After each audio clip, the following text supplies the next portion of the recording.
बात ऐसी है कि करण अर्जुन थिएटर्स में री रिलीज हो रही है। अच्छी बात है। और ऐसे टाइम पर मूवी के डायरेक्टर साहब राकेश रोशन ने अपने एक इंटरव्यू में कहा कि अगर मुझे करण अर्जुन का सेकंड पार्ट बनाना हो तो मैं उसमें ऋतिक रोशन और रणवीर कपूर को लूंगा। मैं तो ये सोच रही थी कि यार ये कब तक चलेगा। हम सब जानते हैं कि ऋतिक अपने टाइम में सबसे हॉट और पॉपुलर एक्टर रहे हैं, इसमें कोई शक नहीं है, लेकिन उसके पीछे ना उसके पापा का बहुत ज्यादा हाथ है, ये भी तुम इग्नोर नहीं कर सकते। कब तक पापा आगे बढ़ाते रहेंगे उनका करियर? राकेश रोशन के पैसों और प्रोडक्शन के चलते उनका करियर आज तक टिका हुआ है। अब तुम कहोगे कि ऋतिक बहुत टैलेंटेड है, उनकी बहुत सारी फिल्में हिट हुई हैं, तो भाई क्या सच में ऋतिक की मेहनत और टैलेंट का नतीजा है, या ये सारी सक्सेस उन्हें अपने पापा के पैसों के कलेक्शन से मिली है?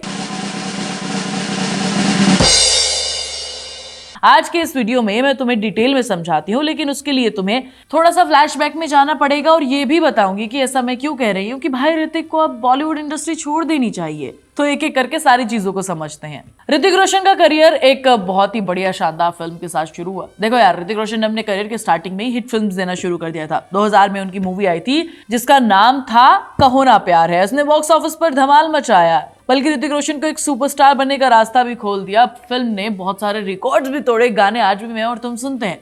लेकिन तुम शायद ये नहीं जानते कि इस मूवी को उनके पापा यानी राकेश रोशन साहब ने ही डायरेक्ट किया था। इसके बाद उनकी बहुत सारी हिट मूवीज के तुम एग्जांपल देना शुरू कर दोगे, जैसे कि 2003 में आई कोई मिल गया, 2006 में आई क्रिश, 2013 में क्रिश का तीसरा पार्ट। ये सारी मूवीज तुम सरप्राइज किसने डायरेक्ट की? राकेश रोशन साहब ने। एक दो मूवीज के एग्जाम्पल हैं ऐसे जिनमें बड़ी स्टार कास्ट थी, शाहरुख खान, काजोल, अमिताभ बच्चन जैसे नाम शामिल थे और वो भी हिट हुई थी, जैसे कि कभी खुशी कभी गम। अकेले ऋतिक रोशन के बलबूते पर वो मूवीज हिट नहीं हुई थी। आँखों में डूब जाने को। अब तक तुम समझ गए होंगे कि पापा ने कितना साथ दिया है। और सबसे मजे की बात तो यह है कि राकेश रोशन ने अपने बेटे को वो सारी फिल्में ऑफर की जिन फिल्मों की कहानी का एंगल हमेशा कुछ अलग रहा है, जो तुम्हें अट्रैक्ट करे। कोई मिल गया एक साइंस फिक्शन मूवी थी जो उस टाइम पर भारत में एक नया ट्रेंड सेट कर रही थी। वैसे ही क्रिश और क्रिश 3 फ्रेंचाइजी को जब बॉलीवुड ने दिखाया तो भाई एक नया सुपर हीरो मिला। क्रिश का क्या क्रेज हुआ इस बात को तुम समझ सकते हो। भाई लोग उसके मास्क आज भी पहनकर घूमते हैं। क्रिश 4 के लिए आज भी लोग उतना ही एक्साइटेड है। ये एक मैजिक है राकेश रोशन साहब का बॉलीवुड में, और इस मैजिक को कैश किया है ऋतिक रोशन ने अपनी सक्सेस के जरिए। इन सारी चीजों को देखकर मुझे ऐसा लगता है कि भाई ऋतिक का नाम और चेहरा था, बाकी सारा किया धरा तो उनके पापा का था, यानी कि राकेश रोशन साहब का।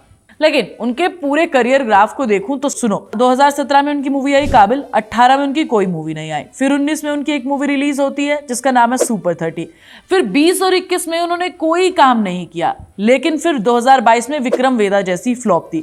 बेसिकली अगर देखा जाए तो 4-5 साल में एक आधी मूवी कर देते हैं, मतलब एक साल छोड़कर ऐसे काम करते हैं। ऐसा लगता है उनके करियर ग्राफ को देखकर कि भाई उनका बॉलीवुड में काम करने का मन ही नहीं है, वो मूवी करना ही नहीं चाहते। उन्हें कोई फर्क ही नहीं पड़ता, क्योंकि उन्हें लगता है कि पापा के पास बहुत सारा पैसा है। इस साल फाइटर रिलीज हुई, वो भी फ्लॉप हो गई, और उनके नेक्स्ट प्रोजेक्ट्स के बारे में भी तुम्हें कुछ खास जानकारी नहीं है। मुझे भी कुछ खास जानकारी नहीं है कि भाई कौन सी मूवी उनके आने वाले टाइम में फ्लोर पर आने वाली है। जैसे कि मुझे पता है कि शाहरुख खान की किंग आने वाली है, सलमान खान की सिकंदर आने वाली है, ऐसे सबकी मूवीज लाइन अप है। लेकिन इनकी मूवीज के बारे में खबरें आती है, लेकिन वो मूवीज थिएटर में नहीं आती, बहुत समय के बाद आती है। पर वतन से हसीन सनम नहीं होता। हर बार तुम्हारी ईगो की कीमत ये फोर्स चुकाता है। तो भाई इनके पूरे एक्सपीरियंस को देखते हुए मुझे लगता है कि भाई जब भी ये खबरों में आते हैं, या तो इनके पापा इनका कहीं पर नाम ले देते हैं, इनको लेकर कुछ स्टेटमेंट्स दे देते हैं, तब आता है, नहीं तो अपनी डाइवोर्स की वजह से आ जाते हैं, नहीं तो कंगना दीदी तो है ही इनके लिए, जो इनको कहीं ना कहीं से ढूंढ कर निकाल ही लाती है। इन सब वजहों से ही हमेशा खबरों में बने रहते हैं। बाकी इनका मन नहीं लगता है बॉलीवुड में, लगता है कि इनका काम करने का मन नहीं है, तो भैया छोड़ ही दो ना, क्यों अपने पापा का पैसा बर्बाद कर रहे हो। यही बस मैं इनसे कहना चाहती हूँ। बाकी तुम बताओ कि तुम्हें भी ऐसा ही लगता है क्या? मैं मिलूंगी तुम्हें नेक्स्ट वीडियो में, तब तक तुम चैनल को सब्सक्राइब कर लेना, वीडियो को लाइक और शेयर कर लेना।